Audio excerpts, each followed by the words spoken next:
राजनीति में बयान माहौल बनाने का काम करते हैं और कई बार ये बयान काफी अहम साबित होते हैं। फिलहाल ओम प्रकाश राजभर का एक बयान बेहद चर्चा में है। दरअसल उन्होंने जो इंडिया गठबंधन है उसे ईस्ट इंडिया कंपनी कह दिया और उसमें शामिल लोगों को ईडी और सीबीआई के डर की वजह से एक होने की बात कही। हमारे साथ कुछ लोग हैं कानपुर के, उनसे बात करते हैं और जानते हैं कि क्या वाकई में वो भी यही सोचते हैं।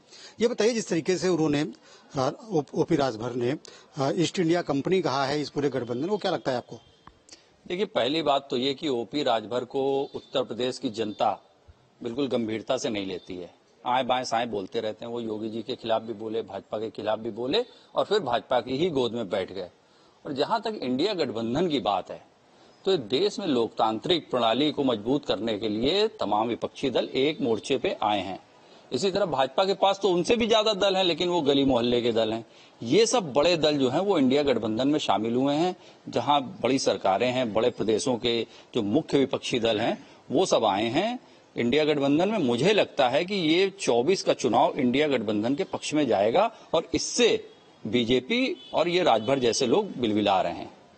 क्या आपको भी यही लगता है कि डर है इस बात को लेकर के कि इंडिया मजबूत हो रहा है, इंडिया में मजबूत चेहरे हैं? 100% डर, बौखलाहट और भय से इतने ज्यादा ये व्याकुल हैं। हालांकि जिनका आपने नाम लिया, क्या है ये तो थाली के बैगन और जाने क्या क्या जो कहा जाता है, ये बहुत गैर भरोसेमंद आदमी हैं। राजनीतिक दलों में इनकी विश्वसनीयता नहीं, जनता में नहीं है। लेकिन भाजपा के एक ये भोपू हैं, वो वही कह रहे हैं जैसा कि इनके नेताओं ने कहा कि इंडिया गठबंधन इंडियन मुजाहिदीन है, ईस्ट इंडिया है, आदि आदि आदि। ईस्ट इंडिया कंपनी के दलाल कौन थे ये जग जाहिर है। कौन मुखबिरी करते थे, कौन अंग्रेज शासन की चाटुकारिता और महीना लेते थे, ये गठबंधन की अगुवाई कांग्रेस कर रही। कांग्रेस तब भी उनके विरोध में थी और आज भी है और सारे देश को गोलबंद कर दिया है। निश्चित रूप से 2023-2024 के चुनाव में मोदी प्रधानमंत्री नहीं रहेंगे, इंडिया गठबंधन हराएगा। इंडिया गठबंधन हराएगा, ये आपका मानना है। आप ये बताइए कि जिस तरीके से कहा जा रहा है कि ईडी और सीबीआई के डर से ये तमाम जो दल है वो एक साथ आ रहे हैं, एक छाते के नीचे आ रहे हैं। इंडिया गठबंधन में जो शामिल दल है वो डर रहे हैं। इंडिया में शामिल कोई दल नहीं डर रहे हैं और जिस तरीके से भारतीय जनता पार्टी उसका दुरुपयोग कर रही है ये पूरे देश की जनता देख रही है। जहां तक राजभर के बयान की बात है, बड़े निंदनीय बयान है और इस तरह का बयान नहीं देना चाहिए। जो देश और प्रदेश के जो नेता हैं, जो विपक्षी दल के लोग हैं, ये बहुत जिम्मेदार लोग हैं और जिनकी सरकारें प्रदेशों में चल रही हैं और जिम्मेदार विपक्ष की भूमिका निभा रहे हैं। इसे राजभर का कोई न वसूल है न चरित्र है। यही राजभर भारतीय जनता पार्टी में मिनिस्टर थी, यही राजभर समाजवादी पार्टी में शामिल हुए, यही राजभर जो है भारतीय जनता पार्टी गाली दे रहे थे, ये फिर वहां शामिल हुए। तो इनका वो वसीय चरित्र नहीं है और इन लोगों के बयान को गंभीरता से नहीं लेना चाहिए। आपको लगता है कि इंडिया इतना प्रभावशाली है, इसमें शामिल जो दल हैं वो बीजेपी को टक्कर दे सकते हैं, कहा जाए मोदी जी को सीधे टक्कर दे सकते हैं? तभी तो मोदी जी डर रहे हैं और इंडिया गठबंधन ही जीतेगा। 2024 में राहुल गांधी ही पीएम बनेंगे। ओम प्रकाश राजभर का कहना है कि कोई नहीं है टक्कर में, सिर्फ मोदी, मोदी के सामने कोई नहीं। सारे जो नेता हैं वो गौर साबित हो रहे हैं इस समय, इसी वजह से सब एक साथ एकजुट हो रहे हैं। उसको अपनी विश्वसनीयता प्राप्त करनी है। अगर वो विश्वास नहीं प्राप्त करेगा, इसलिए मोदी वो चिल्ला रहा। कल तक उसने माँ बहन की गाली दी है मोदी को। जिस आदमी ने माँ बहन की गाली दी हो, आज फिर मोदी चिल्ला रहा, तो उसका हासिल क्या होगा वो जानने। सिर्फ वो मंत्रिमंडल में जाने के लिए और अपना को स्थापित करने के लिए वो मोदी चिल्ला रहे हैं। नहीं तो ईस्ट इंडिया कंपनी कहा जा रहा है इंडिया गठबंधन को, क्या आप इत्तेफाक रखते हैं किस तरीके की कंपनी है ये? अरे ईस्ट इंडिया कंपनी खत्म हो गई, यही कांग्रेस ने मार दिया ईस्ट इंडिया कंपनी को। इस देश की जनता ने मार दिया ईस्ट इंडिया कहाँ पैदा हो सकती है? पूरे देश की जनता भारतीय जनता पार्टी के कुशासन से, इनके महंगाई, इनकी बेरोजगारी, इनके द्वारा गुंडागर्दी, इनकी वसूली, इनके द्वारा जो जनता को कभी केवाईसी के नाम पर, कभी नोट बदलने के नाम पर, कभी राम मंदिर के नाम पर जो भटकाया जा रहा है देश की जनता को, उससे देश की जनता वास्तव में परेशान हो चुकी है और उसने मन बना लिया है कि हमें भारतीय जनता पार्टी को हटाना है। अब भारतीय जनता पार्टी कभी इंडिया पे हमला करती है, कभी ईडी का डर दिखाती है, कभी सीबीआई का डर दिखाती है। आप क्या सोचते हैं इस पूरे सूप को लेकर के? क्या वाकई में ये लोग डरे हुए लोग हैं जो ईडी और सीबीआई से डर रहे हैं, जिसकी वजह से इन्होंने गठबंधन बनाया, इंडिया के छतरी के नीचे आई? ये बात बिल्कुल सही है कि जितना भी इंडिया गठबंधन में जितने भी दल हैं, ये सभी सीबीआई और ईडी से डरे हुए हैं, क्योंकि इनका उद्देश्य ऐसा कोई उनका जो प्रमुख नेता है, कोई भी ऐसा नेता नहीं है जो किसी मामले में ना फंसा हुआ हो। क्यों? क्योंकि जब इनकी जांचें हो रही हैं तो जांचों से डर से इन्होंने अपने आप को एक किया है। अगर कोई बलशाली है, अगर कोई अकेले लड़ सकता है, अपने आप को महसूस करता है कि मैं शक्तिशाली हूँ, मैंने जनता के लिए, ऐसा कौन सा दल है जो इसमें सत्ता में नहीं आया हो, चाहे वो लोकल अपने स्टेट में आया हो या किसी भी तरीके से दल में आया, उसने कब ऐसा कौन सा काम किया है जो दल में आने के बाद भी अपने आप को आज एक होने की जरूरत पड़ रही है। आज उनको एक होने की जरूरत इसलिए पड़ रही है क्योंकि वो अपने आप को कमजोर समझ रहे हैं। उन्होंने जनता के लिए कुछ ऐसा किया ही नहीं है कि वो ये कह सके कि हम वो मुद्दा लेके आ सके पब्लिक के सामने कि मैंने ये किया है और आप हमको वोट करिए। वो इकट्ठा इसीलिए हो रहे क्योंकि उन्होंने चोरी की है। ईडी और सीबीआई का डर है उनको, बिल्कुल डर है, इसी डर से वो एक हो रहे हैं। और ये बात भी सही है, और ये बात भी सही है, 10 सालों से जो 70 सालों से सत्ता में रहे, उन्होंने क्या किया? आज कह रहे हैं कि मिले बंद है। 70 सालों से किसने मिल चलाने की कोशिश की? सारे रोजगार बंद कर दिए। सारा युवा हमारा बीटेक, एमटेक, बीएड, बीटीसी करके घूम रहा है, एक नौकरी नहीं है। ये बता रहे हैं इन्होंने 10 साल में क्यों नहीं नौकरी दी? बिल्कुल नौकरी, कोई नौकरी, इससे पहले भी नौकरी नहीं दी गई है। हमारे सेना में भर्ती आज 10 साल हो गए, सेना में भर्ती नहीं हुई। लाखों बेरोजगार घूम रहे हैं सड़क के ऊपर, रोज सुबह दौड़ते हैं और नौकरी नहीं पा रहे हैं, सुसाइड कर रहे हैं। और ये बात कर रहे हैं 10 साल में क्या किया है? अगर आप बताइए क्या वाकई में इनके सवाल जो उन्होंने उठाए अहम सवाल है कि नौकरी नहीं मिल रही लोगों को, तमाम लोग जो सेना में भर्तियां निकलती थी नहीं निकल रही। 1 लाख सरकारी बंद कर दिए। देखिए आज गवर्नमेंट सेक्टर को जैसे ये कहा जा रहा है कि गवर्नमेंट सेक्टर की कई चीजें बेची जा रही हैं। हमें एक बताइए, गवर्नमेंट सेक्टर में आज जो अधिकारी रैंक का है उसकी जगह पे जितने भी नीचे हैं वो सब मिला के कोई गवर्नमेंट आके करप्शन नहीं करती, ना गवर्नमेंट कोई भ्रष्टाचार करती है। सारे जितने गवर्नमेंट के सेक्टर हैं उन सब जगह पे भ्रष्टाचार होने के कारण प्राइवेसी की तरफ लाया गया है। दल बदलुओं का भी अपना एक स्टेटस होता है, उन्होंने जैसा वो करते हैं वैसा वो भरते हैं। पर हम अपने किसी मुद्दे से, बीजेपी अपने मुद्दे से नहीं हटती है। दल बदलू आए चले गए, हर पार्टी में आए हर पार्टी में चले गए, किसी एक के ऊपर किसी को पर्टिकुलर के हमने दल बदलू को अपनाया है, ये गलत है। हर पार्टी ने अपनाया है।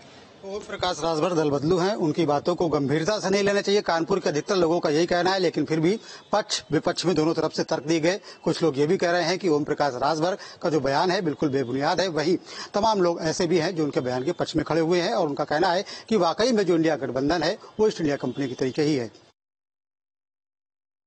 उत्तर प्रदेश में एक बार फिर से सियासत अपने चरम पर है, क्योंकि बीते दिनों उपचुनाव में समाजवादी पार्टी ने चुनाव जीत लिया।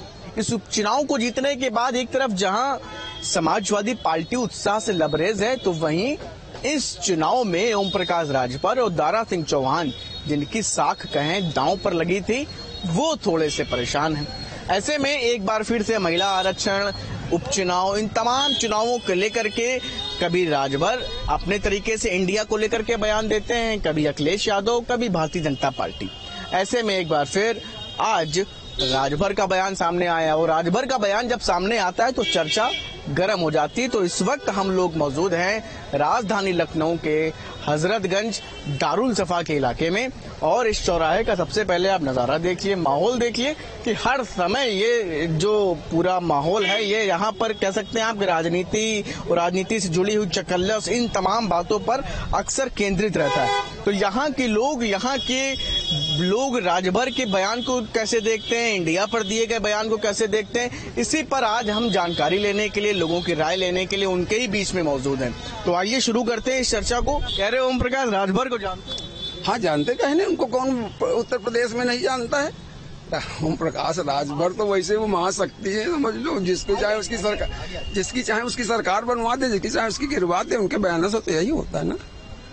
अब भाजपा के साथ है, हमारी पार्टी के साथ है, देखो क्या हो रहा है, वो करते हैं। समझ क्या लग रहा है आपकी, आप लोग के साथ आएंगे तो बेहतर होगा? कुछ ऐसी आदमी कोई मार्केट में वैल्यू नहीं रह जाती, जो कर रहे हैं। लेकिन हालांकि ठीक है, अब आए हैं तो कम से कम दोस्त यहीं पे रहें। अगर इधर भागते रहेंगे तो खत्म हो जाएंगे। उनके बयान ही उल्टे सीधे होते हैं ना, और उसी में वो खत्म हो रहे हैं। तो क्या लगता है क्यों बयान देते हैं इस तरीके की? मतलब उनकी सोच है। देखिए, पहले भाजपा में ही मंत्री बने, फिर 22 का चुनाव आया, सपा में चले गए, फिर अब 24 का आ रहा है, भाजपा में आ गए, क्या लगता है? वो ऐसे नेता हैं, वो किसी भी पार्टी में रुक ही नहीं सकते, क्योंकि उनकी अपनी स्वयं की महत्वाकांक्षा इतना ज्यादा है कि अपने समाज को, अपने उसको नहीं देखना चाहते, इसीलिए वो इधर उधर भाग रहे हैं, कहीं वो एडजस्ट नहीं हो पा रहे हैं। राजभर का कहना है कि जो इंडिया गठबंधन ये बना है, ये ईडी सीबीआई से डरे हुए लोग हैं और ये सब आप खुद को बचाने में लगे। हाँ, तो ये पूरे चोर पार्टी है, इसने तो देश को, ये पूरा गठबंधन है, देश को लूट लिया 60 साल में। अब ये इसमें जितने भी ये अलग अलग सिर्फ कांग्रेस के खिलाफ बने थे, ये सब कांग्रेस खिलाफ पार्टियां बनी थी, आज उन्हीं पे जाकर के बैठ गए, तो इनको क्या कहोगे? भ्रष्ट, सब भ्रष्टाचार। विपक्ष में डर का माहौल है, सब भ्रष्टाचारी जितने भी इंडिया में हैं, जब सारे दल इन्होंने हद कर दी भ्रष्टाचार की। अगर उसको देख लिया जाए तो कोई भी आने ना, सब एक तो विदेश के पढ़े हुए, मैं जितने प्रमुख हैं सब विदेश के पढ़े हुए, जो विदेश का पढ़ा हुआ वो देश की जनता का हाल क्या जानेगा? तो चुनाव भी एक हिसाब से उपचुनाव वाला उनका लिटमस टेस्ट था दारा सिंह चौहान और राजभर के लिए, वहाँ तो फेल हुए। बिल्कुल, वहाँ फेल हुए और फेल होना ही था, पहले से सब कुछ मुझे ऐसा लगा कि तय था पहले से कि यही सब होना है। और ये कहीं न कहीं ऐसा लग रहा था कि राजभर को उनकी औकात दिखाने के लिए ही किया गया, जहाँ तक मेरी थ्योरी कहती है ये बात। बिल्कुल। देखिए, इंडिया को लेकर के क्या कहेंगे कि क्योंकि राजभर आज कह रहे हैं कि इंडिया जो है ये इन लोग का बचने का प्लान है, इंडिया जो सब एक साथ आए हैं ये सब बचने की तैयारी में है, इसलिए 2024 में सब एक साथ जुड़ गए हैं और इस वजह से जो है मोदी के सामने खड़े हैं, लेकिन इन लोग का कुछ होगा नहीं, ये कह रहे हैं। अब ये तो खैर इन फ्यूचर का है, कहीं न कहीं अगर कोई चीज बनी है तो उसका कुछ न कुछ तो परिणाम आएगा ही। ऐसा तो नहीं कि उन लोगों का कोई बिना कोई दिशा के चल रहे हों, कुछ न कुछ तो परिणाम मिलेगा, लेकिन जैसा वो सोच चलने ऐसा मिलना मुझे मुश्किल लगता है। कह रहे हैं कि जो ये सब लोग वो हैं जो ईडी और सीबीआई से डर गए, इसलिए अपनी ईस्ट इंडिया कंपनी जैसी इंडिया बना ली है। हाँ, ये भी हो सकता है कि भाई जब कहते हैं चोर चोर मौसेरे भाई हो जाते हैं, लेकिन उसके सापेक्ष ये भी है कि वही चोर अगर भाजपा में आ जाए तो वो एक साफ इंसान बन जाता है, साफ सुथरा हो जाता है। तो ये भी चीजें हैं, आखिर उसके पास कौन सी एक्सरे मशीन है कि उससे अगर गुजरे तो भाई कितना भी बड़ा भ्रष्टाचारी हो, चोर हो, वो साफ हो गया, सारे पाप धुल गए उसके। क्या नाम है भाई साहब? मेरा नाम विकास दुबे है। यादव को लेकर के ओम प्रकाश राजभर का बयान आया है कि जाति जनगणना अगर इनको करानी थी तो खुद ही करा लेते, ये तो मुख्यमंत्री रहे हैं, बजट भी प्लान कर लेते। शिवपाल सिंह यादव कहते थे कि अपरिपक्व नेता हैं अखिलेश यादव, क्या लगता है आप?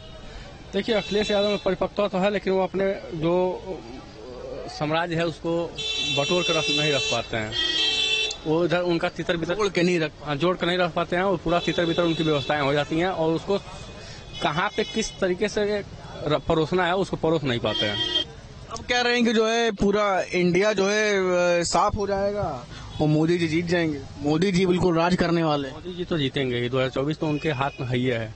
और राजभर जो है पहले आपके साथ सरकार में आ जाते, मतलब भारतीय जनता पार्टी के साथ सरकार में आ जाते हैं, फिर सपा के साथ चुनाव से पहले चले जाते हैं विधानसभा में, अब लोकसभा है तो फिर से उनको भाजपा में उम्मीद दिख रही है। बरसाती मेढक है, उसके सिवाय और कुछ नहीं है। बरसाती मेढक है, बरसात में जैसे एक बार निकलेंगे 10 दिन 5 दिन टेढ़ खड़ेंगे, उसके बाद फिर अंदर चले जाएंगे, इनको कुछ पूछता नहीं है। बस चुनाव के बाद आपको कहीं दिखाई देते हैं ये? हमने तो नहीं देखा कहीं।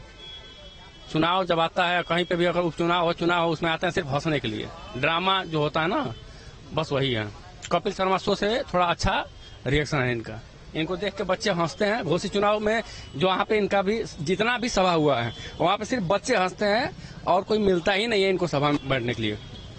ईडी और सीबीआई से डरे हुए जो लोग हैं उनका बता रहे हैं कि ये गठबंधन इंडिया है, क्या कहें? ईडी और सीबीआई से डरे वही लोग हैं जो घोटालेबाज हैं, चोर तबके के जो लोग हैं, वही ईडी और सीबीआई से डर कर रहे हैं, बाकी कोई नहीं डर कर रहा है। मोदी सरकार में जो दल बदलू नेता है उनसे थोड़ा दूरी बनाकर रखना चाहिए मोदी सरकार को।